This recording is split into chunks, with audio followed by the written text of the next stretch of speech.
하나님의 말씀은 예레미야 1장 11절에서 16절의 말씀입니다. 여호와의 말씀이 또 내게 임하니라. 이르시되 예레미야야, 내가 무엇을 보느냐? 대답하되 내가 살구 나무가지를 보나이다. 여호와께서 내게 이르시되 내가 잘 보았도다. 이는 내가 내 말을 지켜 그대로 이루려 함이니라. 여호와의 말씀이 다시 내게 임하니라. 이르시되 내가 무엇을 보느냐? 대답하되 끓는 가마를 보나이다. 그 면이 북에서부터 기울어졌나이다. 여호와께서 내게 이르시되 재앙이 북방에서 일어나 이 땅의 모든 거민에게 임하리라. 나 여호와가 말하노라. 내가 북방 모든 나라의 족속을 부를 것인즉 그들이 와서 예루살렘 성문 어귀에 각기 자리를 정하고 그 사면 성벽과 유다 모든 성읍을 치리라. 무리가 나를 버리고 다른 신들에게 분향하며 자기 손으로 만든 것에 절하였은즉 내가 나의 심판을 베풀어 그들의 모든 죄악을 징계하리라. 아멘. 할렐루야. 소리 평강의 복을 기원하는 마음으로 샬롬 인사 나누시기 바랍니다. 샬롬. 샬롬. 토요 새벽 기도에 잘 나오셨습니다. 우리가 새벽 시간에 하나님의 말씀을 예레미야를 보게 되었어요. 지난주 화요일까지 이사야 66장을 다 마치고 수요일부터 이제 예레미야 말씀을 상고해 나가고 있습니다. 지난 며칠 동안에 예레미야 책의 그 시대적인 배경, 전적인 구조, 계괄에 대한 서론에 관한 말씀을 함께 생각해 보았죠. 특별히 하나님께서 어떻게 예레미야를 부르셨는지, 예레미야의 컬링에 대해서, 예레미야의 사명에 대해서 하나님의 말씀을 며칠 상고해 왔습니다. 그러면서 과연 예레미야가 전체가 52장까지 있는 방대한 예언서인데 예레미야의 주제가 무엇일까? 예레미야의 메시지가 무엇일까? 그것을 오늘 생각해 보시기를 바랍니다. 한 성경책의 전체 메시지를 우리가 가늠해 볼 수 있는 하나의 그 장치가 있다면 바로 요절이라는 겁니다. 요절, 주제절이라는 거죠. 그것이 그 책의 내용을 들여다볼 수 있는 하나의 창이 될 수가 있습니다. 윈도우가 될 수가 있죠. 또 그 성경책의 관점에서 인생과 역사 그리고 세상을 바라볼 수 있는 하나의 윈도우 같은 역할을 하는 것이 주제절입니다. 그래서 이사야의 주제절, 이사야 26장 3절 4절 말씀에 주께서 심지가 견고한 자를 평강의 평강으로 지키시니 이는 그가 주를 의뢰함이니이다. 너희는 여호와를 영원히 의뢰하라. 주 여호와는 영원한 반석이시미로다. 그것이 이사야의 요절이었다면 예레미야의 요절이 무엇일까? 예레미야 요절은 예레미야 17장 5절에서 8절의 말씀입니다. 한번 찾아보시기 바랍니다. 예레미야 17장 5절에서 8절 말씀에 예레미야의 전체 주제가 집약이 되어 있다, 그렇게 말할 수가 있을 겁니다. 구약성경 1077면 예레미야 17장 5절에서 8절의 말씀, 예레미야 17장 5절에서 8절의 말씀을 교독하겠습니다. 나 여호와가 이같이 말하노라. 무릇 사람을 믿으며 혈육으로 그 권력을 삼고 마음이 여호와에게서 떠난 그 사람은 저주를 받을 것이라. 그는 사막의 떨기나무 같아서 좋은 일에 오는 것을 보지 못하고 광야 간주한 곳 건건한 땅 사람이 거하지 않는 땅에 거하리라. 그러나 무릇 여호와를 의지하며 여호와를 의뢰하는 그 사람은 복을 받을 것이라. 그는 물가에 심긴 나무가 그 뿌리를 강변에 뻗치고 더위가 올지라도 두려워 아니하며 그 잎이 청청하며 가무는 해도 걱정이 없고 결실이 그치지 아니함 같으리라. 이 말씀이 예레미야 전체의 요절이다, 주제절이다. 예레미야의 메시지를 집약적으로 담고 있는 구절이다, 그렇게 말할 수가 있을 거예요. 나 여호와가 이같이 말하노라. 무릇 사람을 믿으며 혈육으로 그 권력을 삼고 마음이 여호와에게서 어떻게 된 사람이라고요? 떠난 사람.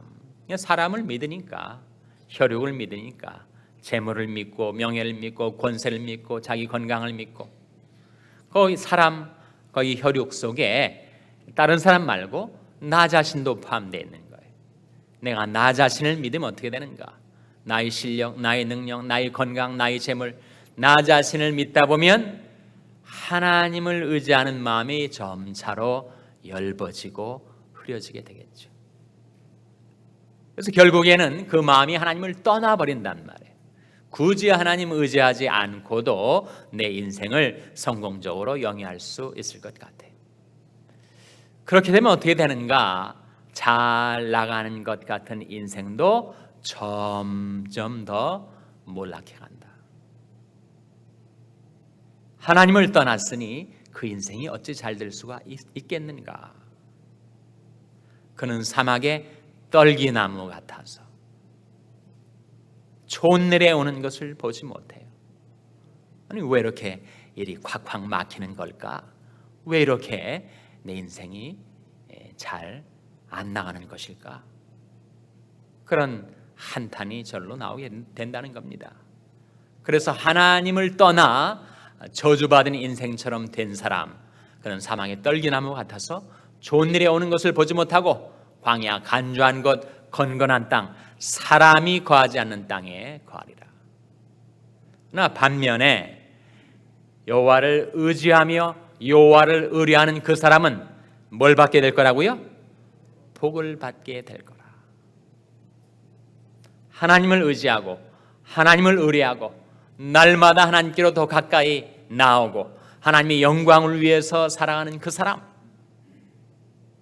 어떤 상황에 처했든지 돌이켜 하나님을 바라보며 살아가는 그 사람, 그 사람은 복을 받을 것이라. 그가 받는 일상생활 속에서의 복이 8절에 나와 있습니다. 그는 물가에 심기운 나무가 그 뿌리를 강변에 뻗치고 더위가 올지라도 두려워 아니하며, 그 사람에게도 더위가 올 때가 있다는 거예요. 가뭄이 다가올 때가 있고 기근 시에 처하게 될 수도 있고 불경기에 빠져들 수도 있다는 거예요. 그러나 그 뿌리를 강변에 뻗치고 있기 때문에 더위가 올지라도 두려워 아니하며 그 잎이 청청하며 가무는 해도 걱정이 없고 무엇이 그치지 아니함 같으리라 그랬습니까? 결실이 그치지 아니함 같으리라. 그에게도 더위가 오고 가뭄이 오고 기근이 오고 불경기가 올 수도 있겠지만 아무리 주변이 다 황량하고 삭막해도 그는 물가에 심기운 나무, 그래서 그 뿌리를 강변에 뻗쳐서 늘 물을 수분을 받아들이니 그 잎이 청청하고 가무는 해도 걱정이 없이 결실이 그치지 아니함 같은 그런 복된 인생을 살게 된다. 그러니 양단 간에 결단하라. 저주받은 인생처럼 살려 하는가, 복받은 인생처럼 살려 하는가? 그 양자를 나누는 결정적인 차이가 무엇인가? 한 사람은 사람을 믿고 자신을 믿고 혈육을 믿고 세상을 믿다가 하나님을 마음으로 떠나게 된 그 사람.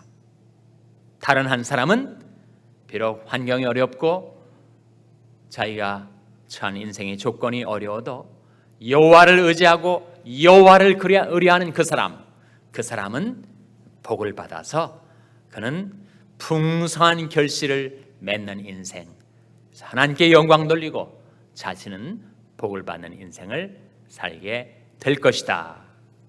그것이 바로 예레미야가 증거하는 메시지의 핵심입니다. 그래서 예레미야 요절이 무엇인가 할 때 예레미야 17장 말씀을 기억하시기 바랍니다. 이제 본문 말씀, 오늘 예레미야 1장 말씀으로 돌아오겠습니다. 11절 말씀 같이 읽겠습니다. 예레미야 1장 11절 같이 읽겠습니다. 시작. 여호와 말씀이 또 내게 임하니라. 이르시되 예레미야야 내가 무엇을 보느냐? 대답하되 내가 살구나무 가지를 보나이다. 하나님께서 예레미야에게 물으십니다. 뭐라고 물으세요? 예레미야야 내가 무엇을 보느냐? 하나님이 예레미야에게 물으신 말씀이에요. 만일 하나님께서 저와 여러분에게 이 질문을 하신다면 여러분 뭐라고 대답하시겠습니까? 아무개야 내가 무엇을 보느냐? 그때 뭐라고 대답하시겠어요? 예레미야는 자기에게 보여진 대로 대답을 합니다. 자기가 바라본 것, 그걸 뭐라고 한다고요? 그걸 비전이라고 하죠. 비전. 비전은 무엇인가? 자기가 바라보는 것, 그것이 비전입니다.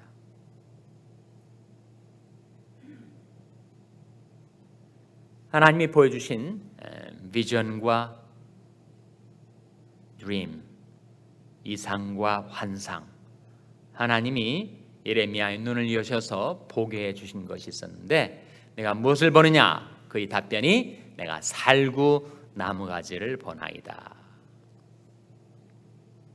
하나님이 잘 보았다 라고 말씀하시면서 그 비전의 그 환상의 의미를 해석해 주십니다. 12절 말씀에 여호와께서 내게 이르시되 내가 잘 보았도다. 이는 내가 내 말을 지켜 그대로 이루려 함이니라. 우리말로는 이 전후 문맥이 어떻게 통하는지 앞뒤가 연결이 되질 않아요. 일종의 이것은 play on word라고 해서 히브리어에서 그 의미를 우리가 깨닫게 됩니다. 우리말 각주에 풋노트에 설명을 해줘요. 지켜에 번호가 붙여져 있는 분 2번이라고 제 성경에는 되어 있는데 그 밑에 보면 히가 뭐예요? 히브리어로 뭐라는 겁니까? 살구나무라는 말과 지킨다라는 말의 의미 비슷함. 하나는 쇼켓, 하나는 샤켓 비슷하지 않아요? 그래서 하나님께서 예레미야에게 보여주신 환상의 의미를 풀어주시고 있는데 내가 무엇을 보느냐? 내가 살구나무 가지를 보나이다. 그 살구나무 가지에 담겨진 의미가 바로 지켜라는 것입니다. 하나님은 하나님께서 하나님의 말씀을 내시면 그 말씀이 반드시 실현될 수 있도록 지키신다, 워치하신다 라는 뜻이에요. 우리처럼 공수표를 남발하지 않는다는 거죠. 하나님은 하나님의 말씀을 하시면 그 말씀이 반드시 실현되도록 그 말씀이 성취될 때까지 하나님은 그것을 지키시는 하나님, 워치하시는 하나님. 그래서 내 입에서 나오는 말도 헛되이 내게로 돌아오지 아니하고 나의 뜻을 이루며 나의 명하여 보낸 일에 형통하리라고 하나님이 말씀하신 바들을 반드시 이루시는 하나님을 깨닫게 준 것입니다. 그러자 다시 한번 하나님께서 예레미야에게 내가 무엇을 보느냐 물으십니다. 13절 말씀에 여호와의 말씀이 다시 내게 임하니라. 이르시되 내가 무엇을 보느냐 다시 한번 질문하신 거예요. 그때 예레미야가 대답하기를 끓는 가마를 보나이다. 그 면이 북에서부터 기울어졌나이다.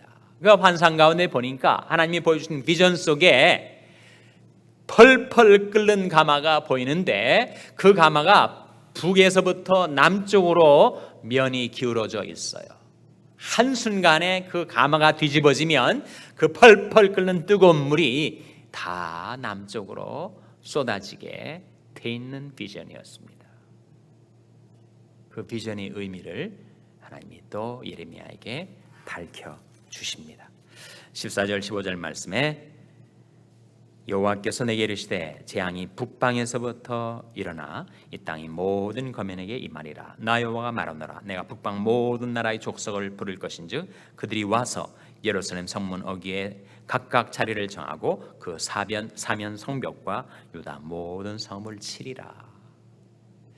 그 끓는 가마가 북방에서부터 남쪽으로 면이 기울어졌다 해석해 주시기를 재앙이 북방에서 일어날 것이다 라고 말씀하고 있는 이 북방에서 다가올 재앙, 어느 민족, 어느 나라를 통한 재앙을 말하는 겁니까? 바로 바벨론이죠. 바벨론. 그래서 예레미야가 살던 시대가 바로 그런 시대, 바벨론의 침공이 임박한 시대, 바벨론에 의하여 유다 백성이 패망을 당하게 되는 그 주전 620년에서 580년 사이 40년 동안 예레미야가 예언자로서 이 사역을 감당하는데, 하나님께서 그가 전할 메시지, 심판의 경고를 예레미야에게 먼저 보여주신 것입니다. 왜 유다 백성이 이방 민족에게 그렇게 당하게 되는가, 왜 망하게 되는가, 그 이유가 16절에 나와 있지 않습니까? 16절 말씀 같이 읽겠습니다. 시작. 무리가 나를 버리고 다른 신들에게 분향하며 자기 손으로 만든 것에 절하였은즉 내가 나의 심판을 베풀어 그들이 모든 죄악을 징계하리라. 심판의 이유 무엇이었습니까? 우상 숭배다. 우상 숭배. 다른 신 섬긴 것, 하나님 버린 것, 하나님 떠난 것, 사람을 믿고 혈육으로 그 권력을 삼고 자기 손으로 성취한 것 의지하고 자랑하며 결국 그 마음이 하나님을 떠나 버렸기 때문에 그들에게 그런 심판이 임하게 될 것을 경고하죠. 그래서 예레미야는 크게 두 파트로 이루어져 있는데 52장 중에서 1장부터 25장까지는 심판의 경고, 26장부터 52장까지는 회복의 약속. 그래서 오늘 우리가 이 말씀을 통해서 배우고자 하는 것이 한 가지가 있습니다. 하나님이 우리에게 물으시는 질문, 내가 무엇을 보느냐? 사람은 보는 대로 생각하게 되죠. 그렇지 않습니까? 보는 대로 끌려가게 되어 있습니다. 사람은 내가 무엇을 보는가? 내가 세상을 늘 바라보고 살면 세상 것들을 생각하다가 세상에 끌려가게 되겠죠. 내가 아직도 죄악에 대한 미련을 품고 늘 그 죄악을 바라보며 그 죄악을 생각하면 그 죄악에 끌려다니게 되겠죠. 시험받을 것, 유혹받을 것, 미혹받을 것, 그걸 바라보고 살면 그것에 사로잡혀 끌려다니게 되겠죠. 내가 무엇을 보느냐? 과연 나는 내 일상생활 속에서 무엇을 보며 살아가는 것일까? 나는 하나님이 창조하신 자연을 바라보면서 창조주 하나님을 바라보게 되는가? 너희는 눈을 높이 들어 누가 이 모든 것을 창조하였나 보라. 그리고 나는 하나님이 창조하신, 구속하신 하나님의 성도들을 바라보며 살아가는가? 땅에 있는 성도는 존귀한 자니 나의 모든 즐거움이 저에게 있도다. 나는 하나님이 내게 비전과 소망을 보여주시는 하나님의 말씀이 담겨진 책, 성경책을 바라보며 살아가는가? 내 눈을 돌이켜 허탄한 것을 보지 말게 하시고 오직 주의도에 나를 소성케 하소서. 내가 하나님의 말씀을 바라보고 살아가면 그 말씀이 내 심령을 소성케 하고 나의 인생을 소성케 해줄 터인데 전혀 그런 기회를 하나님께 드리지도 자기 자신 갖지도 않고 살아가니 그 말씀이 나를 살려주고 나를 소생케 해줄 수 있는 기회가 다 지금 막혀 있는 것이 아닌가? 내 마음을 주의 증거로 향하게 하시고 탐욕으로 향치 말게 하소서. 내 눈을 돌이켜 허탄한 것을 보지 말게 하시고 오직 주의도에 나를 소성케 하소서. 자연을 보고 성도를 보고 성경책을 보고, 그러나 무엇보다도 하나님을 바라보고 살아가는 것인가? 내 영혼아 내가 어찌하여 낭망하며 어찌하여 내 속에서 불안하여 하는고? 너는 하나님을 바라라. 나는 내 얼굴을 도우시는 내 하나님을 오히려 찬송하려다. 하나님을 바라보며 살아가면 어떻게 되는가? 하나님을 소망 삼고 하나님을 내 인생의 의뢰, 의지로 삼고, 그래서 날마다 하나님께로 더 가까이 나오는 그 인생은 어떻게 된다고요? 복을 받을 것이라. 복을 받을 것이라. 내 시선을 앗아가려는 수많은 유혹들이 이 세상 속에 질비해 있지만 내가 돌이켜 하나님을 앙망하며 살아갈 때 우리에게 주어지는 약속, 땅끝에 모든 백성아 나를 앙망하라. 그리하면 구원을 얻으리라. 오직 여호와를 앙망하는 자는 새 힘을 얻으리니 나는 의로운 중에 주의 얼굴을 보리니 깰 때 주의 형상으로 만족하리이다. 그렇게 내가 처한 현재 삶의 상황과 조건은 그리 좋지 않을지라도 거기서 돌이켜 하나님을 바라보며 살아가는 여러분의 삶 속에 하나님께서 약속하신 풍성한 복을 베풀어 주시기를 주님의 이름으로 축원합니다. 기도하시겠습니다. 오늘 말씀 기억하며 하나님, 저희들도 하나님을 바라보며 하나님을 의지하며 하나님을 의뢰하며 사는 복을 얻게 해주시옵소서. 기도하시기 바랍니다. 우리 자녀들을 위해서 기도할 때 하나님, 저희 자녀들이 돌이켜 하나님을 바라보게 하시고 하나님의 은혜와 축복을 힘입어 사는 우리 자녀들 되게 해주시옵소서. 기도하시기 바랍니다. 병서 있는 연약한 지체들을 위해서 기도하실 때 하나님, 자비로우신 하나님께서 그 생명의 능력으로 저들을 소생케 하여 주시옵소서. 위하여 기도해 주시기 바랍니다. 우리 샬롬교회를 위해서 기도할 때는 저희 샬롬교회가 심판의 경고를 받고 회복의 약속을 의지해서 오직 하나님만을 바라고 의뢰하며 행하는 교회가 되게 해달라고 기도해 주시기 바랍니다. 여러분 생업을 위해서 기도하시고 뉴 호프 미션의 조성도 목사님을 위해서 기도해 주시기를 바랍니다.